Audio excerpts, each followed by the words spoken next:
Hello, everyone. In today's episode, I'm super excited to welcome Alda Sabalic to the show. Alda completed her PhD in biophysics, where she immersed herself in networking theory, mathematical modeling, and data analysis.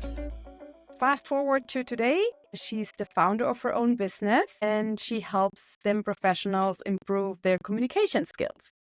Through her work, Alda simplifies complex scientific concepts, empowers others to communicate science more efficiently and to achieve their goals, whether that's securing funding, advancing their careers, or gaining recognition. And we will dive into that a little bit more. And in this episode, you will hear how Alda transitioned from a PhD into science communication, what motivated her to step away from academia and carve out her own career path, which I'm super excited about hearing, and how she created a role for herself that aligns with her passion, which is teaching and communication. And Alda's story is not just about leaving academia, it's really about redefining success and finding purpose beyond the lab and building something that is meaningful from the skills acquired during a PhD. Because as you know, you can do a lot of different things after a PhD. Like I say, the world is your oyster after a PhD.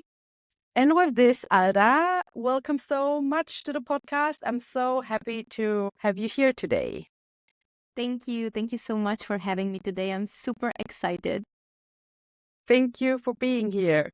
And Alda, I would just like to kind of set the stage so we're all on the same path. I gave a short intro about you, but would you like to introduce yourself a little bit and tell us something about your background, your PhD, and how you got to where you are today? And then we can dive a little bit more into details.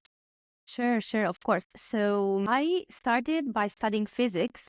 And then at some point, I realized that I am missing some sort of application. I wanted to be a little bit closer to the real world. And then I did a master in bioinformatics because I was always interested in like biology and nature in general. So I said, okay, I tried physics. I really like the mathematical rigor and everything, but I want to be a little bit closer to the real world.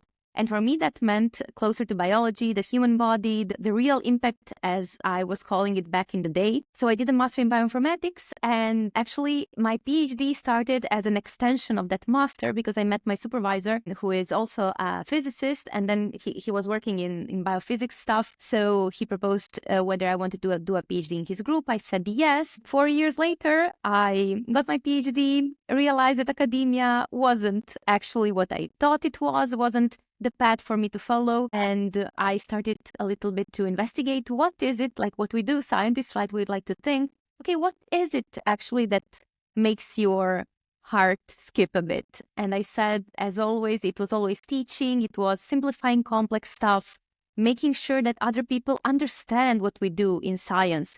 I realized that I enjoy much more the telling people what we do and how we achieved something rather than finding the fact itself, like how does something work? Okay, now I want to tell people all about it.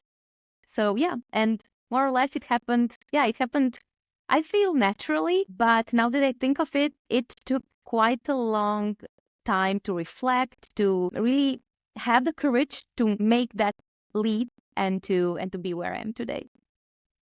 You know, I really like how you did a PhD, you identified what you really like is teaching and communicating. Was there some sort of process involved? Because I think a lot of us, they start a PhD thinking, I'm doing a PhD because, I want to do lab work. For example, I enjoy the process of pipetting, or I enjoy that sort of process. So how did you identify that you want to work with teaching and communication? Was there like some sort of moment, or was this always just your interest?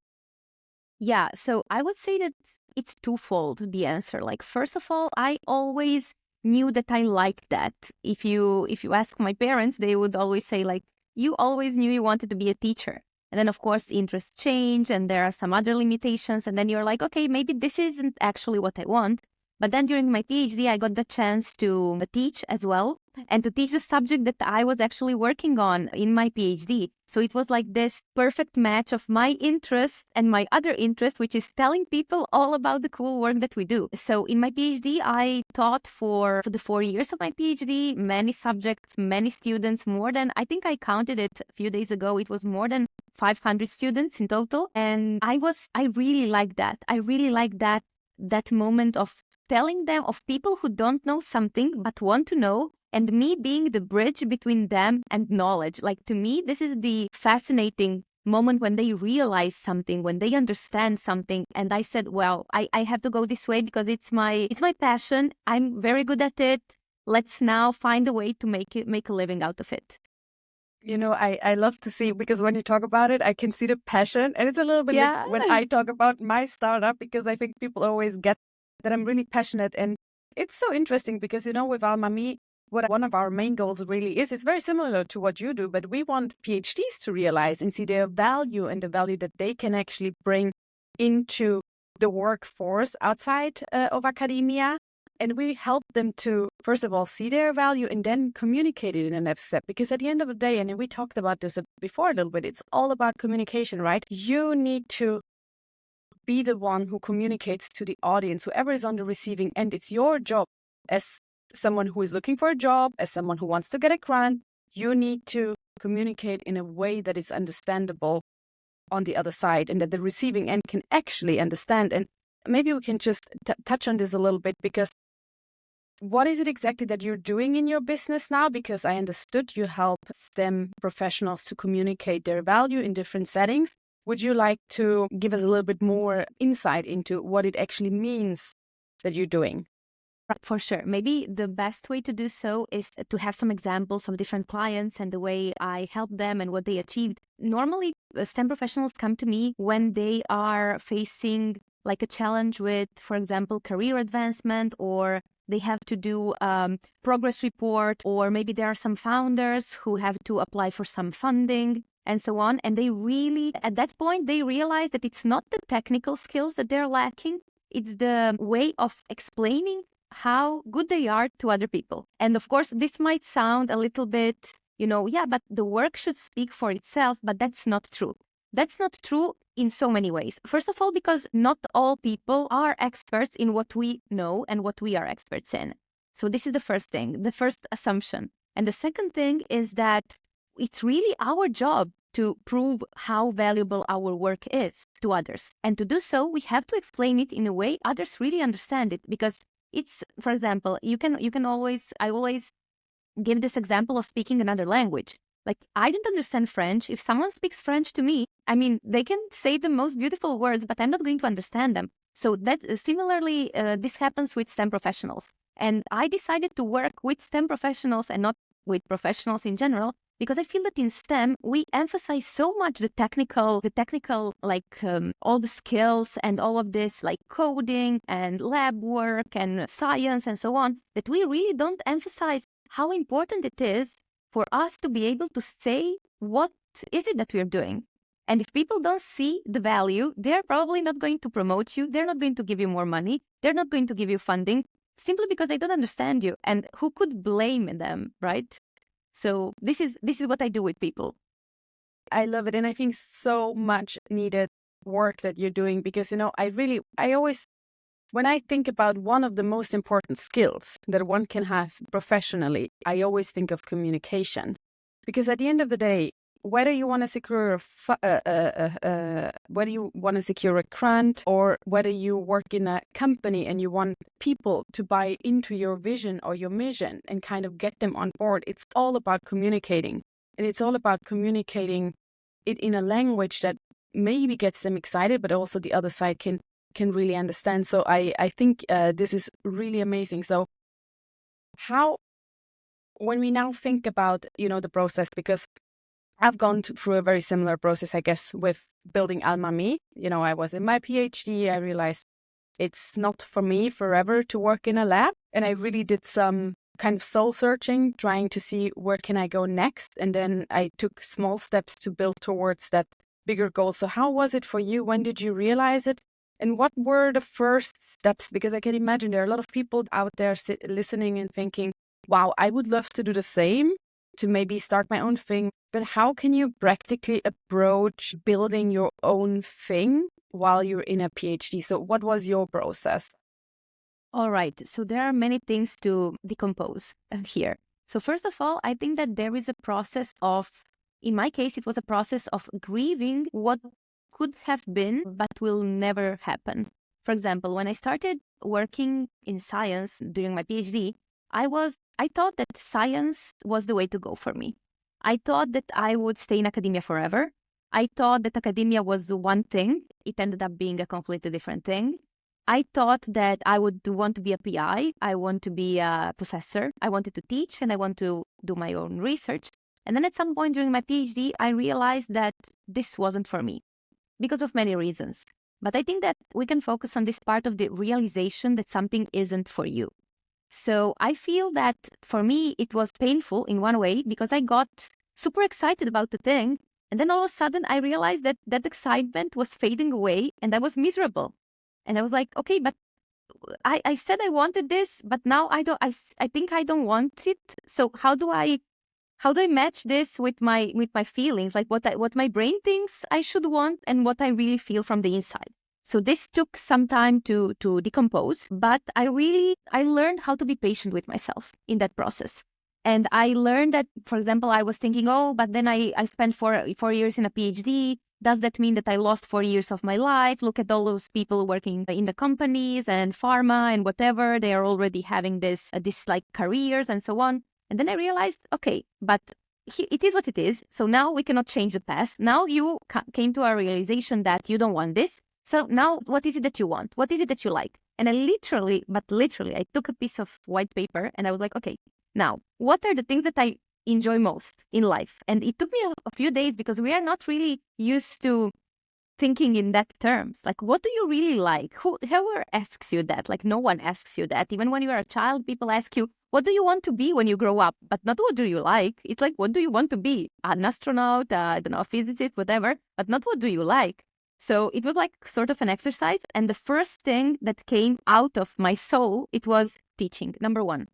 And then number two was, yeah, but why teaching? Because what is it about teaching? And I dug a little bit deeper, and it was actually this part, simplifying the complex, making the complex easy to understand and inviting people to our knowledge. And that's so wonderful. And then I said, okay, now this is what I like. And then how do I make a living out of it?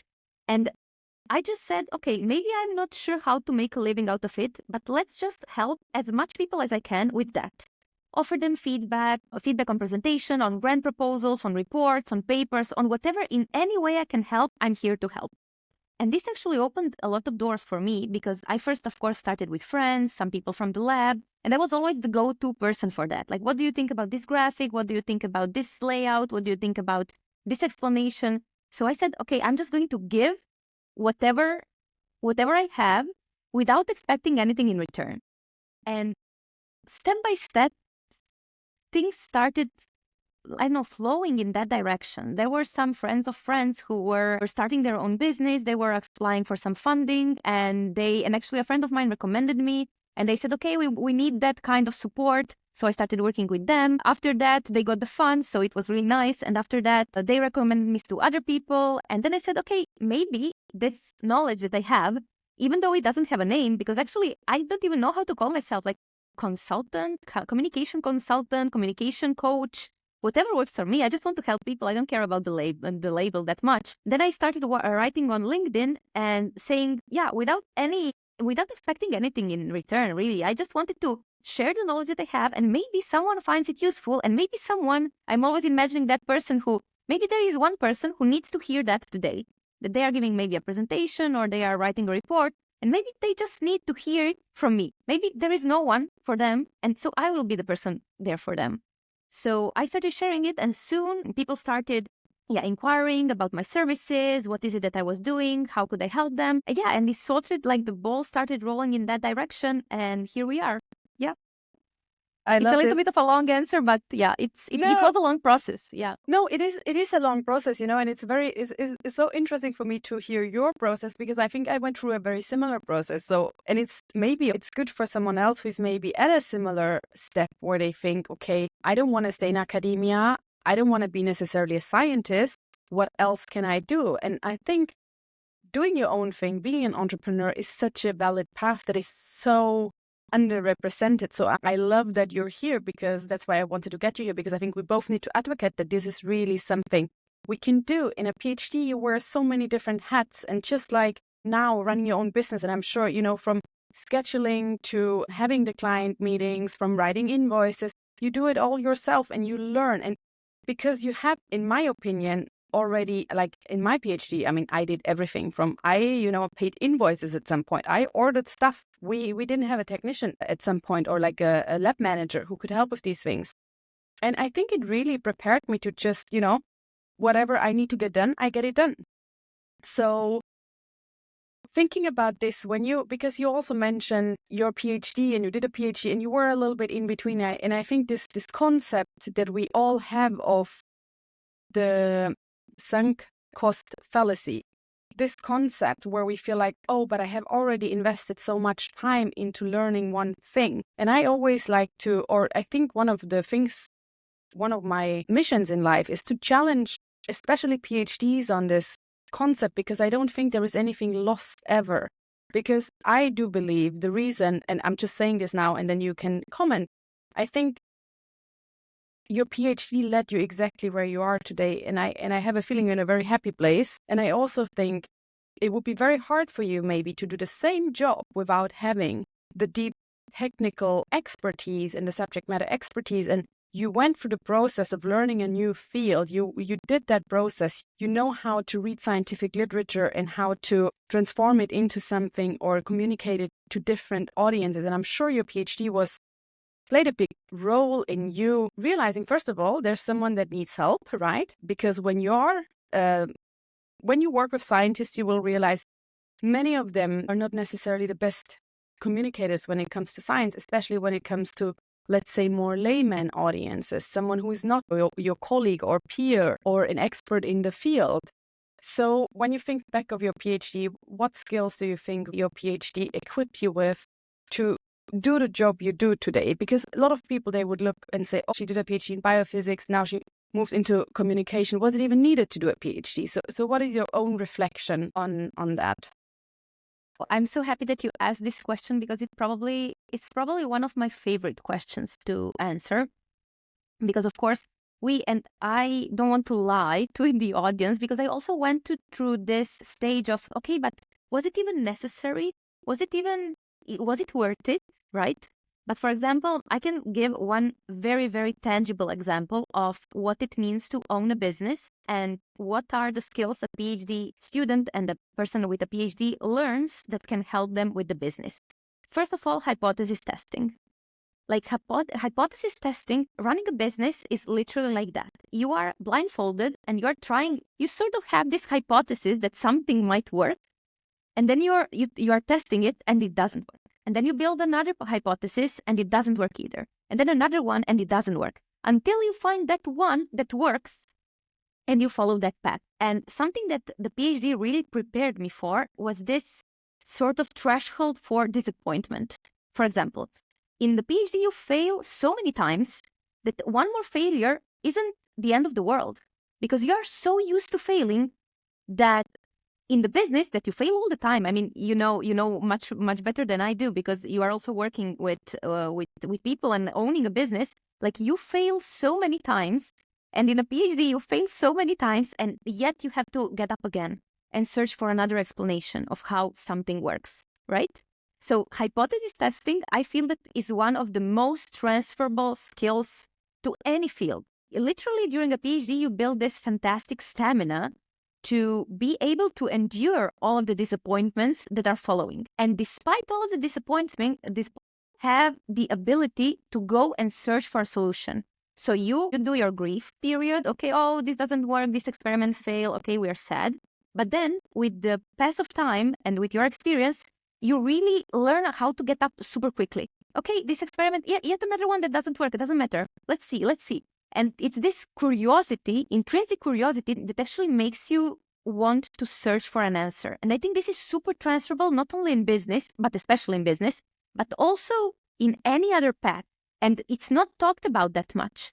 People don't talk about that. People talk about skills like organization skills and time management and blah, blah. But hello, like hypothesis testing and the ability to get up after failure, that's, I don't know, and the ability of knowing that you can learn everything.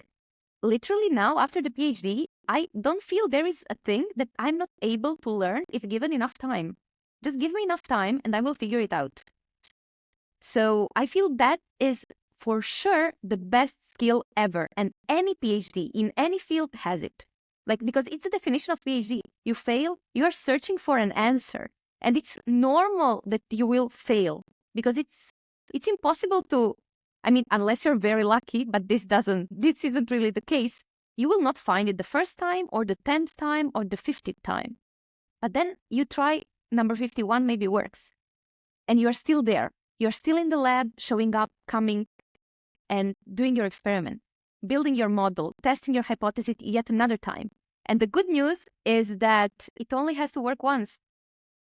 I want to comment on everything, but really, like, one of my favorite sayings really is like doing a PhD or even like postdoc. It's like running a small business. It's like building your own startup. Because if you think about what does it mean to build a business? You're solving a problem for a customer. What does it mean to do a PhD? You are trying to answer a question.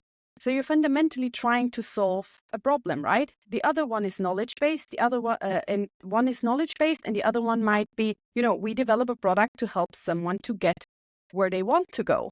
So at the end of the day, there is no way of knowing what your customer wants to buy. There is no way of knowing what the problems of your customers are unless you set up the hypothesis and you go out and test it. And then you see, no, actually, my hypothesis was that my customer would like feature A. Turns out they don't like feature A. Fantastic, great, fail. Let's move on. Let's test another feature.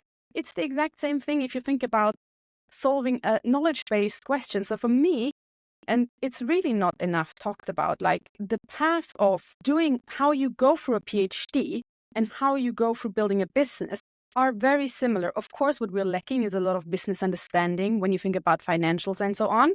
But this is something that can be learned because just as you said, I think what a PhD does is really, when you think about someone with a PhD versus someone without a PhD, going through these failures over and over, I think it really builds up this resilience and it builds confidence. And I think this is what made the biggest difference for me. The confidence, I know I have started a PhD. I came from an engineering background. I have studied pharmaceutical biotechnology. I moved into a PhD in immunology, which is like all of a sudden everybody talks about CD3, CD4. Okay, maybe the T cells, but then, we have all these different CDs. And for me, it was confusing. But, I mastered my way through this from the beginning, where I entered a field where I was not necessarily very knowledgeable in. And I made it through. And I think I made it actually through in a way where I can be very proud of my achievements. And I had a very interesting moment in my PhD where I realized if I take all of that love and energy that I put into this PhD, I could probably build my own thing. Because, the determination, seeing how determined I can be to something, and then seeing how I can take it from, I have no idea how to do it, to figuring it out, gave me so much confidence that I said, okay, I can build this business. So I think there are a lot of parallels, actually. So that's why I'm advocating for more PhDs, really just take the step. And I would also recommend whoever is listening, if you are a PhD in digital technology, listen to the episode before, because I talked to Fernando from Cornell Tech, and they have a really cool runway startup program. So just listen in what they're offering if you're interested in potentially building a business based on a digital technology. So they're mostly into AI. This is one of my favorite topics to talk about, really, like how a PhD, one thing is the skills and the subject matter expertise, but if you think about, maybe we can call them soft skills, I don't know, confidence building. When you think you can go out and, being out of your comfort zone. I have been out of my comfort zone so many times that it's not that difficult for me anymore, because I know, nothing is going to happen.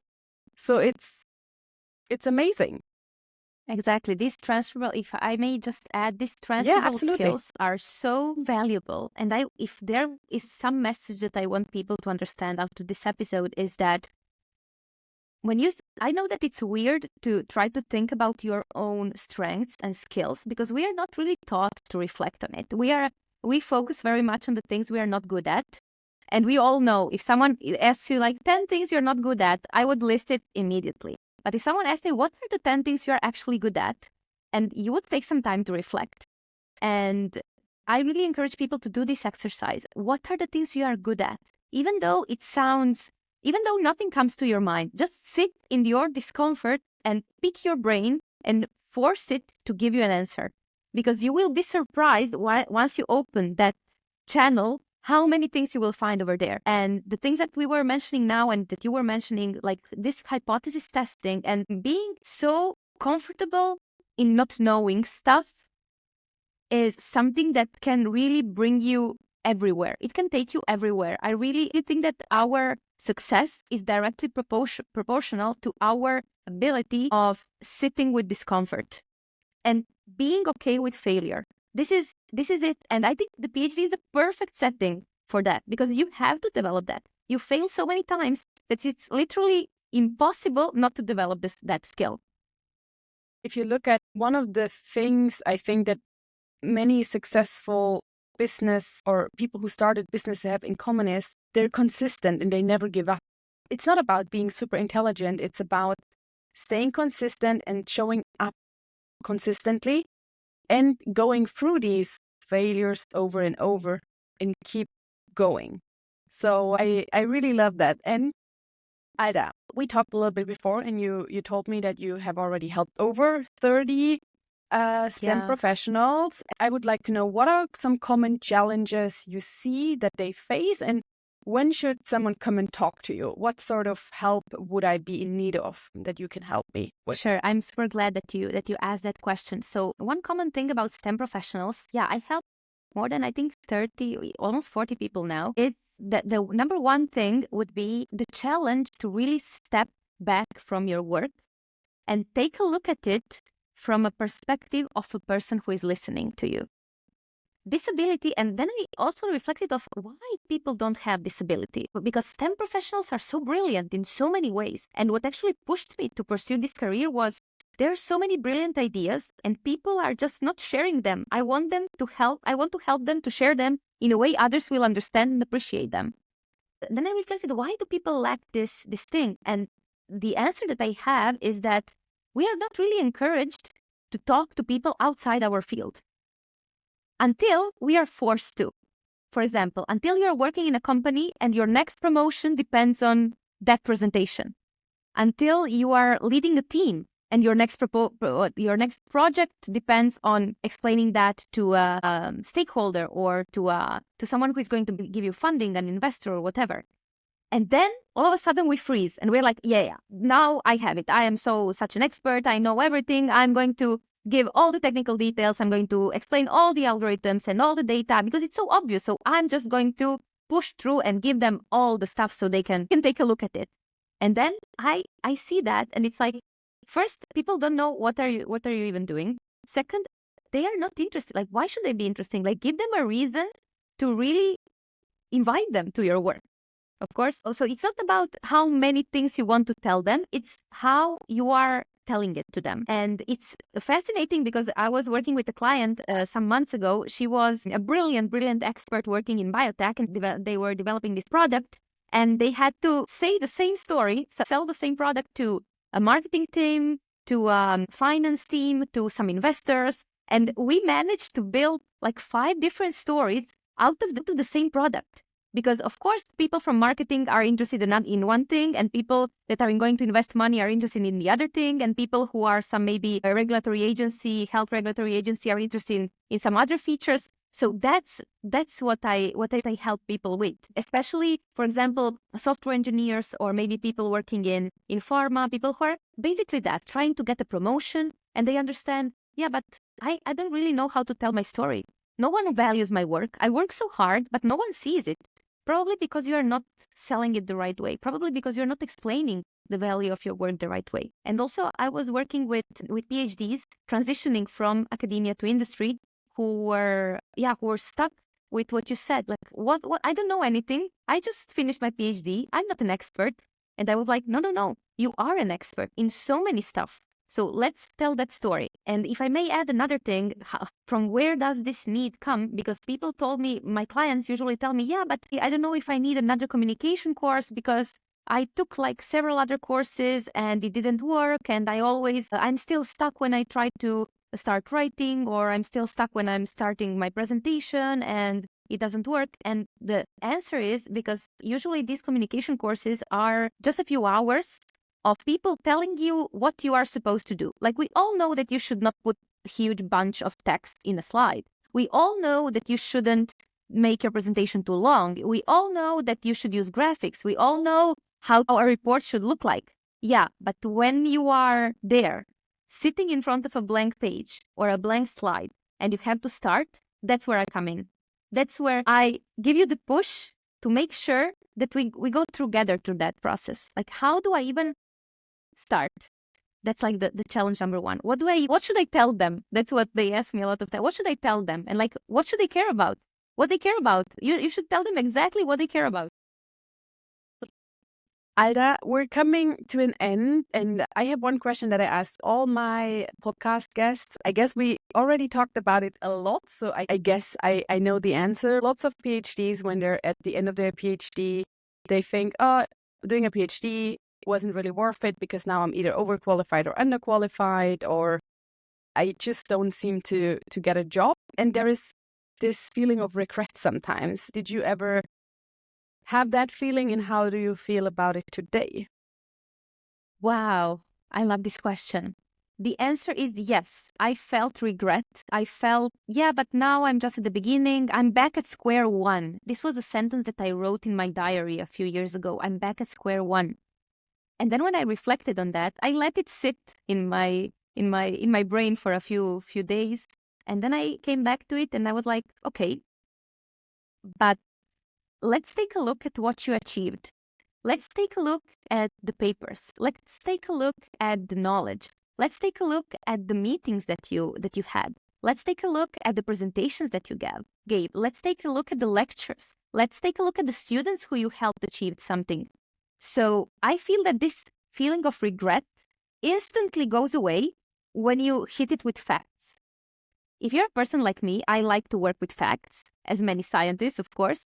So the best way to make sure that your brain shuts up and doesn't harass you is to hit it with facts. Like, just hit it with facts. Tell your brain, like, okay, how many presentations did I do? How many papers did I write? How many meetings? How many students? How many poster presentations? How many conferences? How many meetings with my supervisor? How many problems? How many solutions? You just hit it with facts. That's the first thing.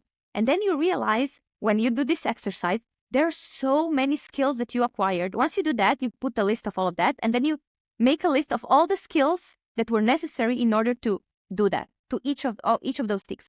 How many things do I need to know in order to give this presentation? How many things do I need to know in order to teach that student? How many things do I need to know and be able to do in order to have that meeting with my supervisor?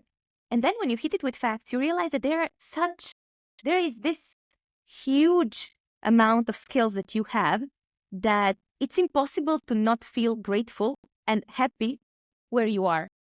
And as a message to maybe end this episode and for the future, for all the people who are feeling that they are even overqualified or underqualified, I would say it's neither or both. It depends how you really think of it. Because at the end of the day, the skills that you acquired are not going anywhere. They're staying with you your entire life. And that's such a great news. So if you need one positive thought to hold on to, is that those skills are in your head and no one is going to take them away from you. You just need to give yourself some time and grace and not be your enemy number one to really make sure how you're going to fit those skills in your interest, how you're going to make them work for you. And give yourself time, give yourself grace and patience, rest if you're tired after the PhD, but don't give up because you did so many wonderful things to give up now. Rest if you're tired. Really, I rested as well because I was super tired. But then test those hypotheses because it's fun. You started a PhD for a reason because you were having fun at some point. So start having fun again with those hypothesis testing. It's so, so true, really focusing on the skills you gained. Like, these years were not for nothing, even if you don't do anything nearly related to your PhD. I mean, I don't do so many, I don't feel anything really that is related to my PhD topic. But yet I'm still very, very grateful for having done it because, just as you said, you got skills for life. And these skills, you can use in your professional life, you can use in your personal life. And it's really about focusing on these things and what you have learned rather than thinking, okay, where does the degree get me now? But actually saying, focus on who I became as a person and how I had developed as a person. So thank you so, so much. Alda, I think you have a very, very powerful story, and it's a really, really important reminder that the skills that we gain during a PhD are incredibly versatile. So whether you stay in academia, you transition into industry, or you carve out your own path, just like you and I did it, there is always a way to align your skills and your passion. And I think we're really two good examples. Thank you. And everyone who is interested in knowing more about Alda, I will your LinkedIn page, connect with Alda, follow her, reach out. And if you feel stuck and you don't really know what's next for you, check out our website and see how Almami can help you, and connect with me on LinkedIn for a daily dose of info on your PhD to industry transition. And with that, thank you everyone for listening, and see you next week. Thank you, Alda. Thank you.